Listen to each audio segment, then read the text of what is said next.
Assalamu alaikum qadirlik savaqdaşlar. Farabi Tor dershanesiga hoş geldinglar. Bugün hazırkı zaman Uyghur dili dersimizin 29. dersini ötümüz. 29. dersimiz isim söz türkümünün 3. bölümü. Biz bu dersimizde isimnin keliş kategorisi ve isimnin keliş kategorisi içinden baş geliş, igilik geliş ve düşüm gelişini görüp çıkımız. Bu saatlik dersimizga başlaştığımızdan ötken saatlik dersimizin ahir sorap ötken tüvendik içki sualımızga kısaca cevap verip ötümüz. Birinci sualımız isimning birlik şekli bilen köplük şekli qandaq ifadelanadi? Bunun cevabı isimning birlik şekli bilen köplük şekli şu isimga larlar qo'shimchasining qo'shilish va qo'shilmaslik bilan belgilanadi. Larlar qo'shimchasi qo'shilmagan ismlar isimning birlik şekli, larlar qo'shimchasi qo'shilgan ismlar bo'lsa isimning köplük şekli hisoblanadi. İkinci sualımız Uyghur tilidagi isimlarning tavallik şekilleri qaysi türlәргә bölünüdü? Şəxslər san cəhətdən qandaq ayrıldı? Bunun cavabı Uyghur tilidagi isimlarning tavallik şekilleri tavallik üçünün şəxs tavalligi muvafiq halda birinci şəxs, ikinci şəxs və üçüncü şəxsdən ibarət üç şəxsga bölünüdü. Birinci şəxs san cəhətdən fərqlənib birlik və köplükə bölünüdü. İkinci şəxs bolsa aldı bilan ataş tür cəhətdən fərqlənib addi tür, sipahi tür və hörmət türü degəndək üç türgə bölündü. Bularның içindən addi tür bilan sipahi türü birlik və köplükə bölündü. Hörmət türü bolsa san cəhətdən fərqlənməydi. Üçüncü şəxs mə oxşaşla san cəhətdən fərqlənməydi. Əmdi bu saatlik dərsimiz gəlsək, bu saatdə isimlərinin keliş kategorisini görüb çıxımız. Ondaqda isimlərinin keliş kategorisinin mənası nəmə?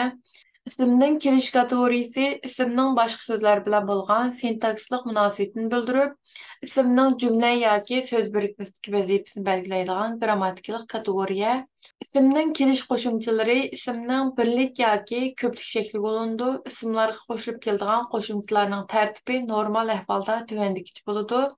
Ən avval isim oldu, ondan keyin isimning san kategorisi, ya'ni lar qo'shimchasi birlik yoki ko'plik qo'shimchasi qo'shiladi. Ondan keyin tavallik kategorisi, ya'ni tavallik qo'shimchalar qo'shiladi.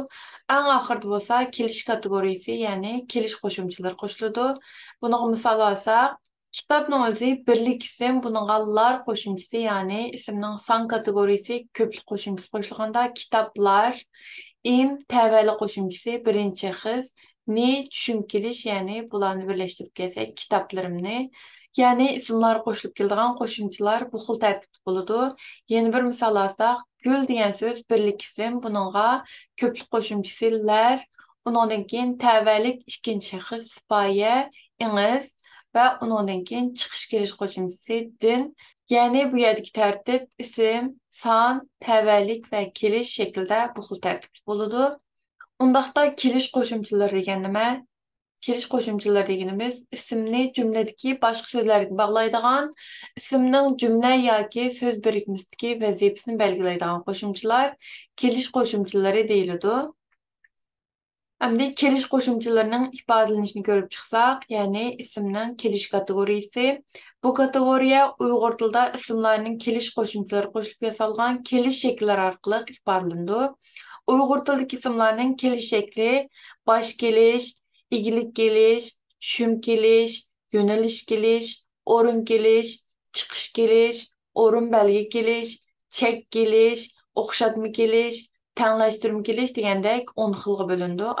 Odatda normal grammatik kitoblarda bulardan faqatla baş gelish, igilik gelish, tushum gelish, yo'nalish gelish, o'rin gelish va chiqish gelishdan iborat 6 gelish ko'rsatildi. Ammo kengaytirilgan grammatik kitoblarda bu yerda ko'rib chiqqan 10 xil kelish shakli tafsiliy tushuntirildi. Biz bu darsimizda o'xshashla 10 xil kelishni tafsiliy tushuntirib o'tamiz. Ismning kelish kategoriyasi doim ismning son kategoriyasi asosida yoki son kategoriyasi bilan tavallik kategoriyasi asosida ifodalanadi. Masalan, qo'y, qo'ylar, ya'ni son kategoriyasi birlik va ko'plik. Qo'yim, qo'ylarim tavallik kategoriyasi birinchi shaxs birlik va ko'plik. Qo'yning, qo'ylarning son kategoriyasi birlik va ko'plik, shundoqla igilik kelish. Qo'yimning, qo'ylarimning tavallik kategoriyasi birlik va ko'plik, shundoqla igilik kelish. Qo'yga, qo'ylarga ismning son kategoriyasi birlik va ko'plik, shundoqla yo'nalish kelish. Qo'yimga, qo'ylarimga ismning tavallik kategoriyasi birlik va ko'plik, shundoqla yo'nalish kelish. Qo'yda, qo'ylarda ismning son kategoriyasi birlik va ko'plik, shundaqla o'rin kelish. Qo'yingda, qo'ylaringda ismning tavallik kategoriyasi ikkinchi shaxs, shundaqla o'rin kelish. Qo'ydin, qo'ylardan ismning son kategoriyasi birlik va ko'plik, shundaqla chiqish kelish. Qo'ydin, qo'ylardan ismning tavallik kategoriyasi uchinchi shaxs va shundaqla chiqish kelish. Endi bu misollarda ko'rib o'tgan kelishlarni tuvanlik jadvalda tafsiliy ko'rib chiqamiz. İsimlarning kelish kategoriyasi jadvali tuvanlikcha, ya'ni kelishnomi deganda bosh kelishning kelish qo'shimchasi bo'lmaydi, ya'ni maydon, kitob, uy, dars degandek buning qo'shimchasi bo'lmaydi. Egilik kelishning qo'shimchasi ning, buniga misol olsak maydonning, kitobning, uyning, darsning. Tushum kelishning qo'shimchasi ni, buniga misol olsak maydonni, kitobni, uyni, dersni.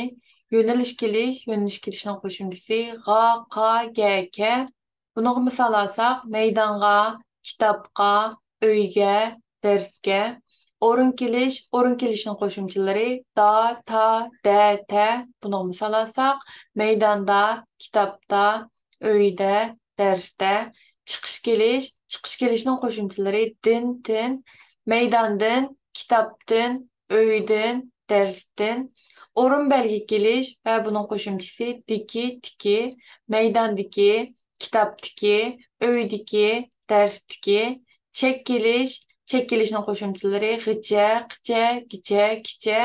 Buning misol olsak, maydong'icha, kitobgacha, uygacha, darsgacha. O'xshatma kelishning qo'shimchalari dak, tak. Misol olsak, maydondek, kitobdek, uydek, darsdek. Tenglashtirma kelish va tenglashtirma kelishning qo'shimchasi chilik va cha, maydonchilik, kitobchilik, uychilik, darslik. Bu yerdagi cha qo'shimchasi intayin oz sondagi ismlarda qo'llaniladi. İsimning kelish kategoriyasiga kelishlarni yuzaki holda ko'rib chiqdik. Endi bularni tafsiliy ko'rib chiqsak, eng avval bosh kelishni ko'rib chiqamiz. Undaqda bosh kelish degan nima? İsimning kelish qo'shimchalar qo'shilmagan shakli orqali bayon qilinuvchini bildiradigan kelish shakli bosh kelish deyiladi. Bosh kelishdagi so'zlar jumla yoki so'z birikmasida asosan ega vazifasida, ba'zida aniqlovchi, xabar, qaratma qatorliq vazifalar kelib, bayon qilinuvchini, shaylarning xarakterini, nutq obyektini, egid ifodalangan shayning tavalligini bildirdi. Ya'ni oldingi betdagi jadvalda ko'rib chiqqanimizdek, bosh kelishning qo'shimchasi yo'q va bosh kelishning ishlatilishi tuvandagidek bo'ldi.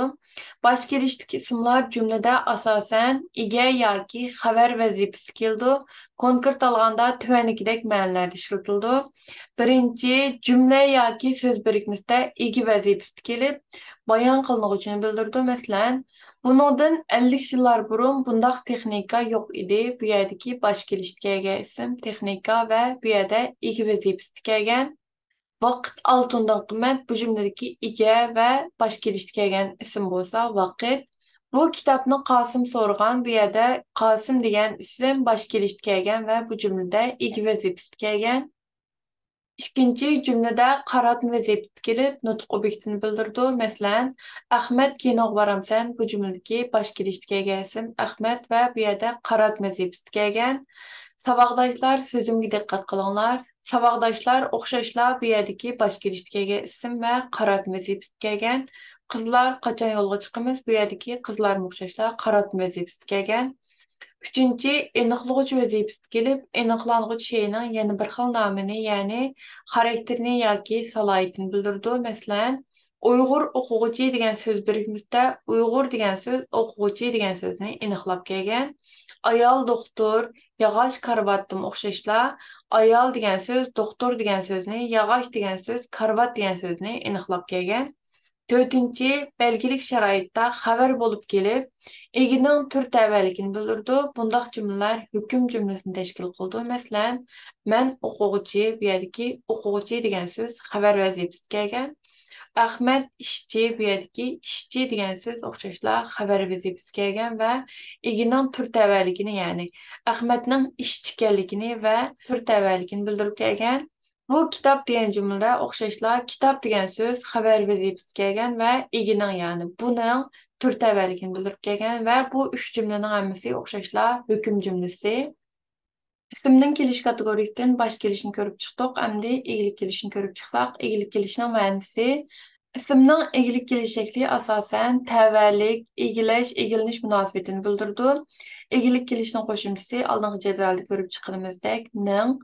Egilik gelişinin işlətiliş bolsa köpüncə cümlədə eniqlik olub keldi. Bəzi cümlədə bolsa xəbər vəzifəsində keldi. Egilik gelişlik isim eniqlik olub gəlgəndə eniqlanğıç isim üçüncü şəxs təvəlik şəkli kirdi. Məsələn, Tursunның loğati degan söz birikməsində Tursunның degan isim egilik gelişlik gəlgən və loğat degan isim bolsa, yəni eniqlanğıç isim üçüncü şəxs təvəlik şəkli kirgən. Bunun keyinki misallarımı oxşaşla akamның çapını, Cəngçinin arzusu, məktəbnin dərvazası, Turpanның üzümü, Əhmədnin ustazı degan söz birikmələri oxşaşla Tursunның loğatiga oxşaş. Birincisi eniqlanğıç vəzifəsi gəlgən və ikincisi bolsa eniqlanğıç isim və üçüncü şəxs təvəlik şəkli kirgən. Bu loğat oxucumun degan cümlədə bolsa, oxucu degan isim egilik gelişli gəlgən və bu cümlədə xəbər vəzifəsi gəlgən. Egilik geliş qoşumcusini ning dedik. Bu ning qoşumcusu bəzi cümlələrin içində düşüb qaldı, amma bəzi cümlədə düşürüb qoyuş olmaydı. Ondaqda bularni görüb çıxsaq, birinci kişilik almashlardan mən səndən keyniga egilik gelish qo'shimchasi ning qo'shilganda mən sənlərdəki ne fonemisi, yəni tavushi qisqaraydı, lekin egilik gelish qo'shimchasi ning qisqarmaydı. Məsələn, mening uyim, sening dadang degandek bu yerdagi ning qo'shimchasi tushib qolmaydi. Ikkinchi egilangich ism egilguvchiga bevosita taalluq bo'lsa, ning qo'shimchasi tushib qolmaydi. Masalan, telefonimning toki tugabdi degan jumladagi telefonimning toki, ya'ni telefonning toki degandagi bu yerdagi ningni tushirib qo'yish bo'lmaydi. Uyning chirqi yonmayotidi.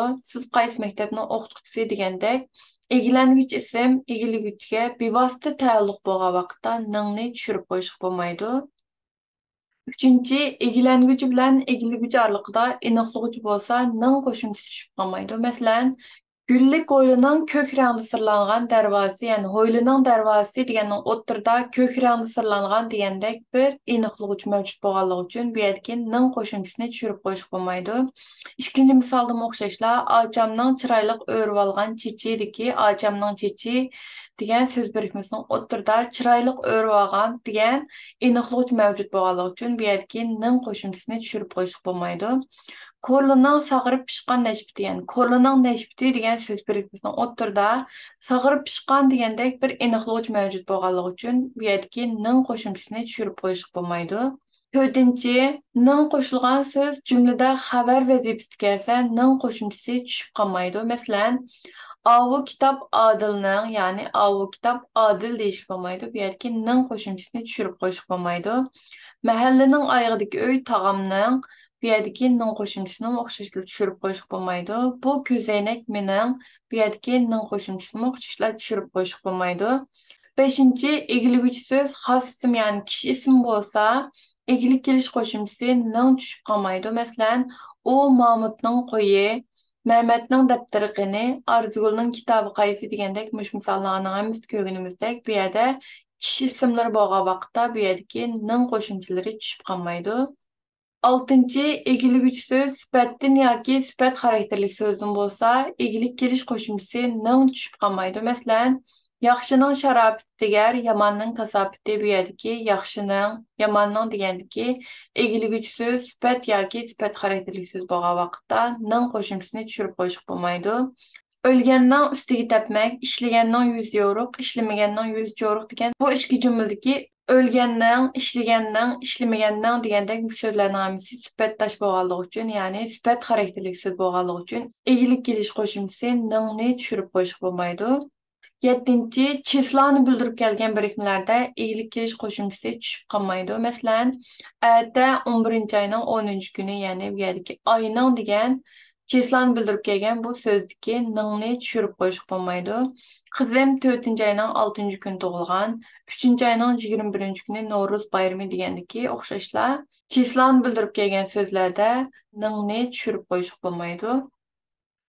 Egili keliştiki ның qo'shimchisining tushib qolmaslik ahvolini ko'rib chiqdik. Endi tushib qolish ahvolini ko'rib chiqsak, tuvandagi ahvollarda egili kelishda kelgan so'zlar bevosita ismlashidi va ның qo'shimchisi tushib qoladi. Birinchi, jamiyat va ijtimoiy tashkilotlarning nomlarini bildirgan so'zlar tarkibidagi ның qo'shimchisi tushib qoladi. Masalan, rayonluq yoshlar xizmati ishxonasi, ya'ni rayonluq yoshlar xizmatining ishxonasi bo'lishi kerak ekan. Bu yerdagi xizmatining oxiridagi ның tushib qolgan. Xalqarалық Uyg'ur Yozuvchilar Uyushmasi, Xalqarалық Uyg'ur Yozuvchilarning Uyushmasidagi ның o'xshashlar tushib qolgan. Ikkinchi, yil nomi bilan birga kelgan yil, fasl, oy va kunlarni bildiradigan ismlarda egilib kelish qo'shimchasi ның tushib qoladi. Masalan, men yo'lbos yilda tug'ilgan, bu yerdagi yo'lbosning oxidagi ның qo'shimchasi tushib qolganki, yo'lbos yilda, ya'ni yo'lbosning yilda bo'lishi kerakdi. Biroq bu yerdagi ның qo'shimchasi tushib qolgan. Turpanda yaz günleri acayip ısık buludu. Turpanda yazның günleri acayip ısık buldu. Bu yerdeki mu ның qo'shimchasi tushib qolgan. Bu yil Qurban Hayit mart oyida bo'lgan. Bu yil Qurban Hayit martning oyida bo'lgan. Bu yerdeki ның qo'shimchasini o'xshashlar tushirib qo'yish bo'ladi. Men Istanbulga çarşamba kuni keldim. Bu yerdeki ның qo'shimchasini o'xshashlar tushirib qo'yish bo'ladi.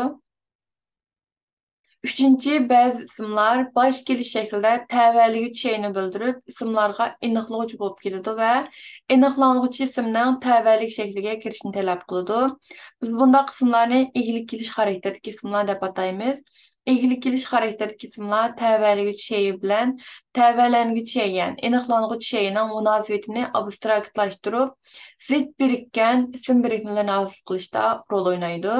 Bu xil zich birikkan ism birikmelerining atalg'uli xarakteri intayin kuchli bo'lib, umuman bir so'z o'rnida qo'llaniladi. Masalan, dars vaqti, ishlab chiqarish kuchi, g'ulja olmasi, tarim daryosi, ya'ni bu yerdagi ның qo'shimchalari o'xshash tushib qolgan, ya'ni darsning vaqti, ishlab chiqarishning kuchi, g'uljaning olmasi, bu yerdagi ның qo'shimchasi tushib qolgandan keyin bular atalg'uli xarakterga ega bo'lib, bir so'z shaklida qo'llanilgan. Bundaq zich birikkan isim birikmelerining oldida kelgan aniqlovchilar birikmening beshidagi ismni emas, balki butun birikmeni aniqlaydi. Masalan, Qaysar Uyg'ur xalqi, Qaysar Uyg'urning xalqi, bu yerdagi Uyg'ur xalqi oldingi misolda ko'rib chiqqanimizdek, intayin kuchli holda atalg'uli xarakterga ega bo'lgandan keyin bu yerdagi Qaysar degan so'z Uyg'ur xalqi degan, ya'ni so'z birikmasini aniqlab kelgan. Qahramon turk millati desak, qahramon turkning millati, bu yerdagi ның qo'shimchasi o'xshash tushib qolgan va turk millati degan so'z birikmasini, ammo bu yerdagi atalg'uli xarakter bo'lib ketganligi uchun bir so'z shaklida qo'llanilgan. Türk milleti degan so'z birikmasini, qahramon degan so'z aniqlab kelgan. Egilik kelishda ba'zida alohida ahvollar mavjud bo'ldi. Tuvanda ularni ko'rib chiqamiz. Til sharoit aniq bo'lmagan ahvolda egilik kelish shaklidagi ism tarafidan aniqlangan ismni qisqartib, egilik kelish shaklida ismni almashtirib qo'llanish bo'ldi. Ya'ni almashtirib qo'llanish bo'ladi. Egilik kelishdagi ism almashlashganda, ya'ni almashganda o'zining aniqlang'uchisiga vakillik qilib, ism o'rnida qo'llanildi.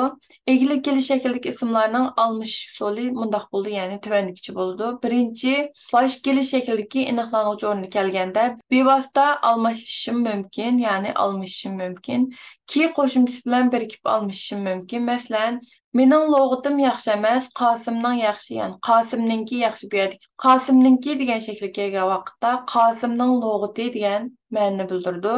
Ikkinchi, bosh kelishdan boshqa kelishdagi aniqlang'ich o'rniga kelganda ki qo'shimchasi bilan birikib almashishadi, ya'ni almashidi. Masalan, Ahmadning somkasini ol, Tursunninkining sepmisi yo'q, ya'ni Tursunninkining degan bu yerdagi so'z Tursunning somkasining degan ma'noni bildirdi. Mening savolimga javob bermay Tursunninkiga javob berdi, ya'ni Tursunninkiga degan Tursunning savoliga javob berdi degan ma'noni bildirdi.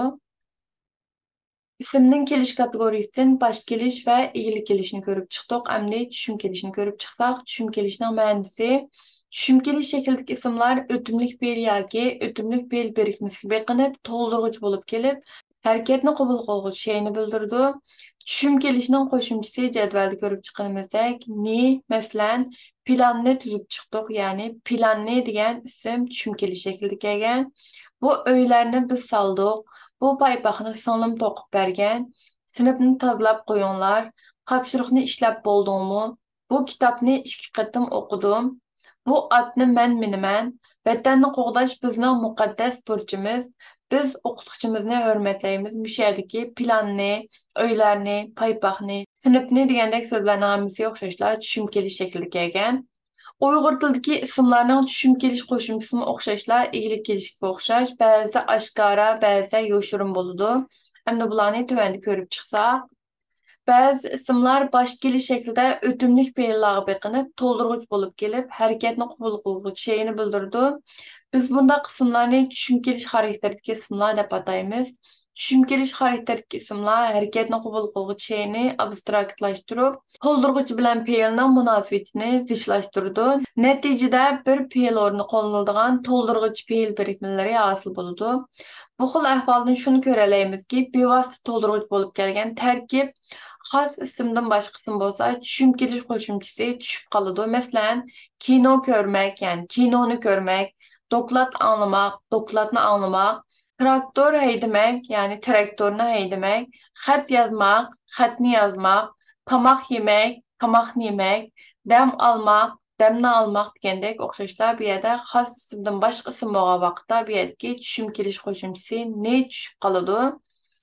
Umum ismlar to'ldiruvchi vazifasiga kelganda tushum kelish qo'shimchasi tushib qoladi, ammo ta'kidlash ma'nosini bildirganda yanala tushib qolmaydi. Masalan, tomoq yedingmi, tomoqni yedingmi, Tursunga pul berdingmi, Tursunga pulni berdingmi, hatto oxiri kino ko'rman, hatto oxiri kinoni ko'rman bu yerda o'xshashlar.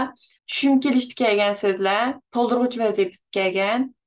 Bu saatlik dersimizden ahır geldik. Dersimizin ahırda bu dersimizga münasebetlik bo'lgan tuvandagi ikki savolni so'rab o'tamiz. Birinchi, Uyg'ur tilidagi ismlarning qancha xil kelish shakli bor? Ular qaysilar? Ikkinchi, egilib kelishning qo'shimchasi nima? Egilib kelishdagi ismlar jumlada qaysi vazifada keldi? Bu savollarimizning javobini YouTube videomizning ostidagi inkas qismiga yoki Instagram hesabimizning DM qismidan uchur yozib avasanglar bo'ldi. Undaqda keyingi soatlik dersimiz görüşeylik. Görüşürüz. Aman bulunla. Hayır hoş.